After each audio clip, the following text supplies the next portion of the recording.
Look, look at this. I have no idea how any of this stuff works. I did this in like 5 seconds. I just wanted to have the slide in the background. Can I can I stick my finger in the nose? Mm. Mm. This is awesome. Hello YouTube. For my first video, I thought I would informally publish this here for posterity.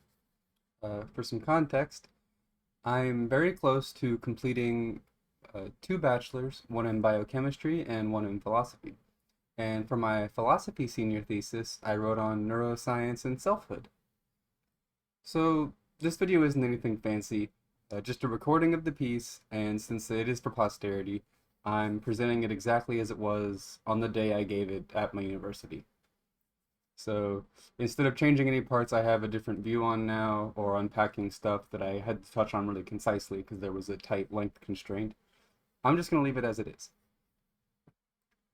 And at the end, I'll put a little section where I talk about some of the stuff I read, the process of putting this together, and give some recommendations for further readings.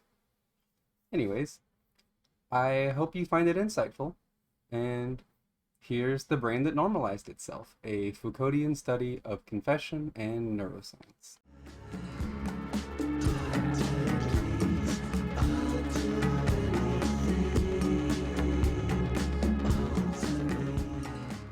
In previous generations, the expected behavior of a criminal, provided they are guilty, was confession, both by those harmed by their actions and to the court.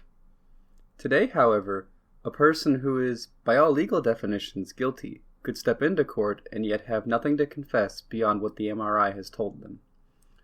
Their actions are capable of being externalized from their own selfhood. First onto the diagnostic technologies of neuroscience, and then onto the piece of paper detailing its findings, which would then be handed to the judge. When a person is told their brain made them do it, what should be expected of them by their peers? How should they process the harm they've done? How should they behave? How should they feel? In this paper, I will argue that the nature of confession has been altered by neuroscience. Specifically, that confession's formerly integral role in the construction of selfhood has been problematized. I use confession here in a Foucauldian sense, and it is through a study of Foucault's writings on power, knowledge, and subjectivity that I hope to showcase the significance and nature of the shift enacted upon confession by neuroscience. On the slide, I have some general details of his writings.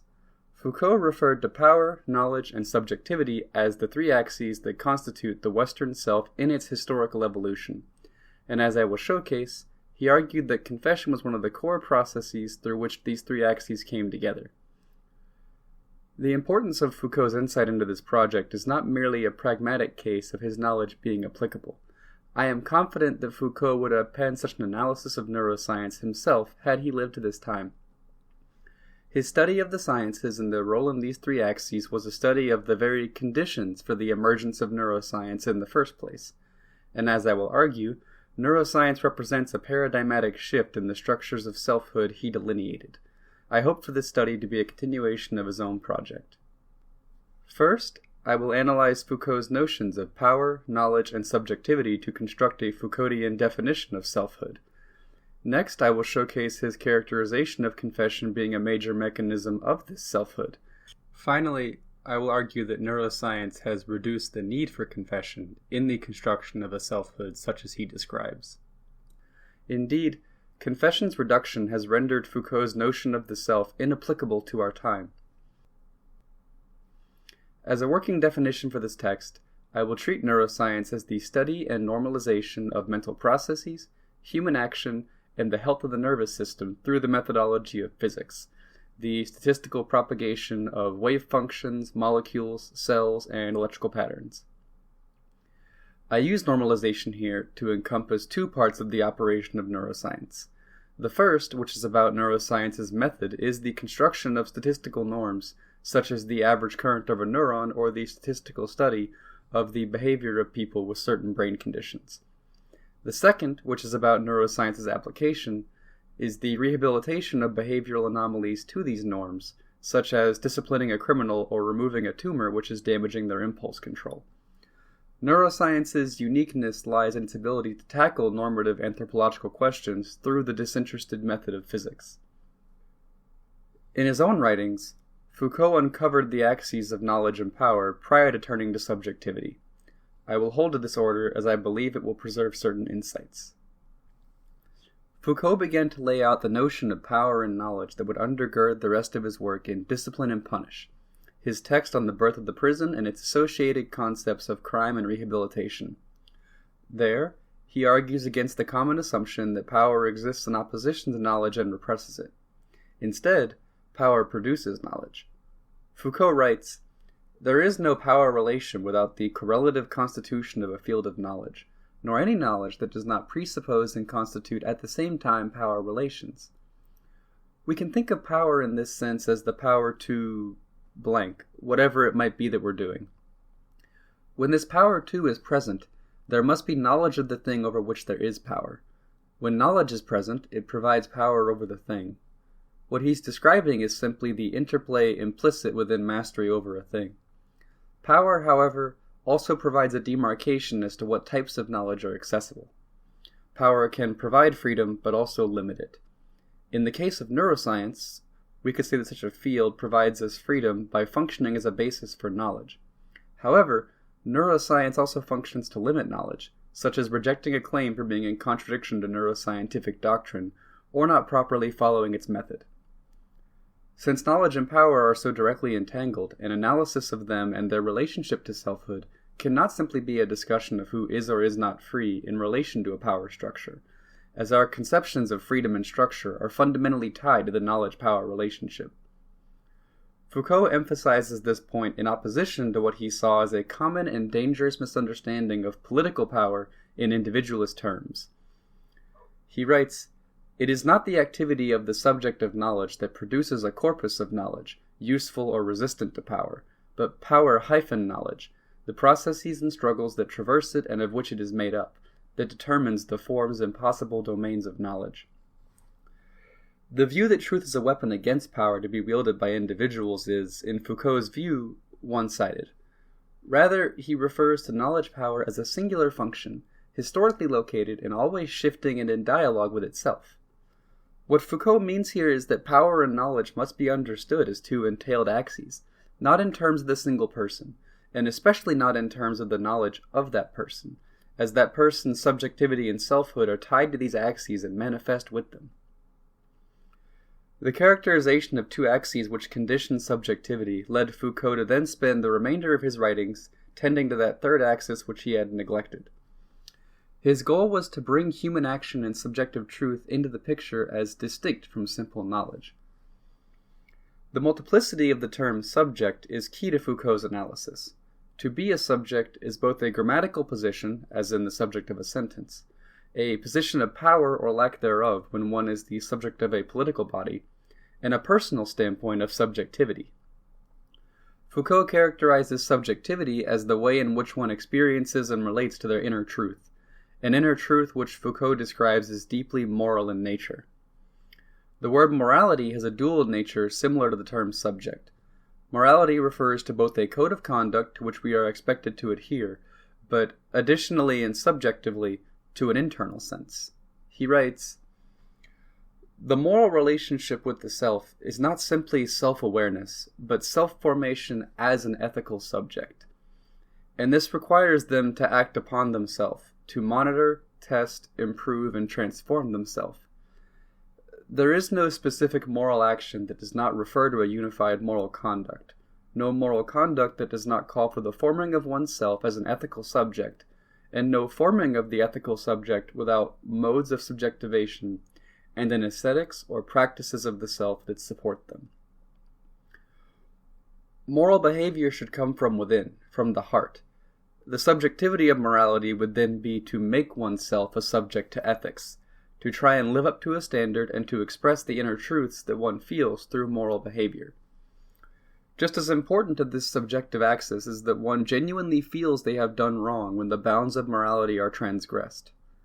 Though morality holds this unique position of needing to come from within, it is still worked out in an ongoing dialogue with others. These acts of celebration, contrition, or codification are the practices of the self that make one into an ethical subject. The process of individuation, of becoming a self, involves being instilled with moral values and in feeling out for oneself how they can best be applied. Just as knowledge and power modulate each other, so too does subjectivity with the former two axes. Between subjectivity and knowledge, this would entail the use of knowledge in moral truths, and the statistical normalization of morality, such as the neuroscience of behavior. Between power and knowledge, this would entail the normalization and codification of behavior through criminal justice. This process of exchange between society and self occurs with all three axes. It is through their meeting and modulation of each other that the self continuously emerges as a social being in nexus of power, a producer and receiver of knowledge, and a feeling subject responsible for their own moral behavior. For Foucault, then, the Western self is an ongoing historical discourse charted by this three-dimensional structure of the axes of knowledge, power, and subjectivity. And discourse, the self does, and is incited to do in abundance. In his later writings, Foucault came to center the confession as the definitive ritual of self-production. Confession as a ritual relevant to Foucault's thesis began as an act of acknowledgement in Christianity. This acknowledgement to a priest could be either of sin or of faith, though it is more commonly done for the former. In Christian doctrine, it is often required as a precursor to reconciliation and forgiveness. Confession was a ritual of truth production and power imbalance, and Foucault puts forward that all three axes are manifested in its application. Implicit in its structure is the assumption of a subjectivity in need of liberation and exegesis. This inner truth is always elusive, and the act of uncovering it is assumed to be difficult. This putative difficulty of accessing inner truths is why the act requires the oversight and reception of a priest to assist in its unearthing and provide absolution. However, the authenticity of the exchange comes from the subject, and that the speaking subject is also the subject of the statement. The self is brought into being through discourse about itself, through the manifesting of truth with the aid of power, backed by the authenticity intrinsic to self-discourse. Through the codification and spread of confession, the Christian notion of self became the process of authentication of the discourse about oneself. Foucault argues that this fundamental notion of selfhood and its associated rituals moved far beyond the specific articulation of the Christian confession. The notion of an interiority to be confessed had become so diffuse and intuitive that it became a premise in the structure of the Western self. Foucault argues that this premise has suffused philosophy, and can be seen in its historical evolution from how to live the good life to the search for truth and the employment of self-examination as a means of unearthing, quote, the basic certainties of consciousness. From Augustine to Descartes to Singer, an inner moral truth in need of articulation and capable of being tied to power is a recurring premise that has retained its core character. With confession's installment at this fundamental level, Foucault argues that it became a guiding principle for a vast number of social structures. He writes, "It plays a part in justice, medicine, education, family relationships, and love relations, in the most ordinary affairs of everyday life and in the most solemn rites. One confesses one's crimes, one's sins, one's thoughts and desires, one's illnesses and troubles. One goes about telling, with the greatest precision, whatever it is most difficult to tell. One confesses in public and in private, to one's parents, one's educators, one's doctors, to those one loves. One admits to oneself, in pleasure and in pain, things that would be impossible to tell to anyone else, the things people write books about.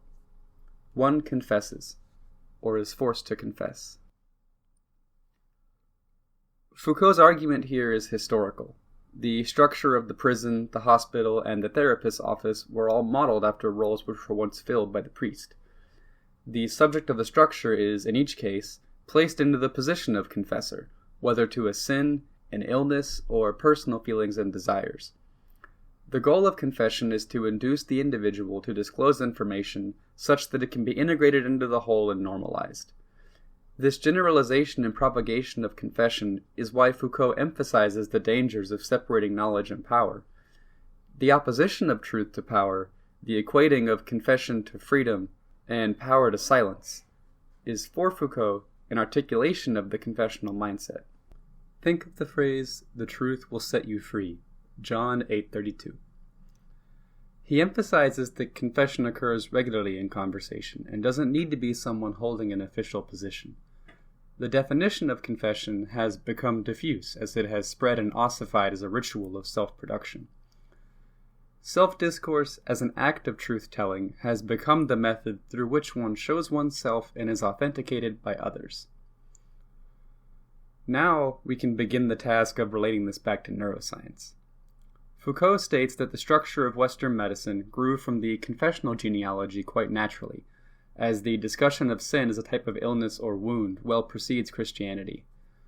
The medicalization of confession occurred through a process of psychologization. The method of exegesis of inner truths by a professional became codified as a formal scientific study of the human being. The contents of confession became medicalized as pathologies.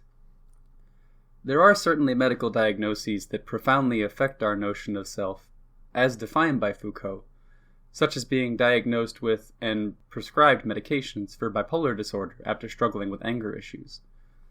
There are also diagnoses that affect a person's self minimally, such as osteoporosis. As a general rule, we could measure the level of affect a diagnosis has on the selfhood of a patient by its interaction with the three axes. The bipolar diagnosis would affect all three axes through the providing of a personally meaningful label to be adopted by the patient, the exercise of power in the label being assigned and accepted, and the effect on subjectivity by the accounting for mood in regard to ethical behavior and the character of introspection. By this last point, I just mean the continuous presence of the question, am I being affected by my condition right now? In the consideration of interior feelings. Returning to the example of brain lesions at the start of the presentation, how would such a diagnosis affect these axes? The exchange of power between doctor and patient is still retained, but the ethical relationship of the patient towards their own subjectivity is changed.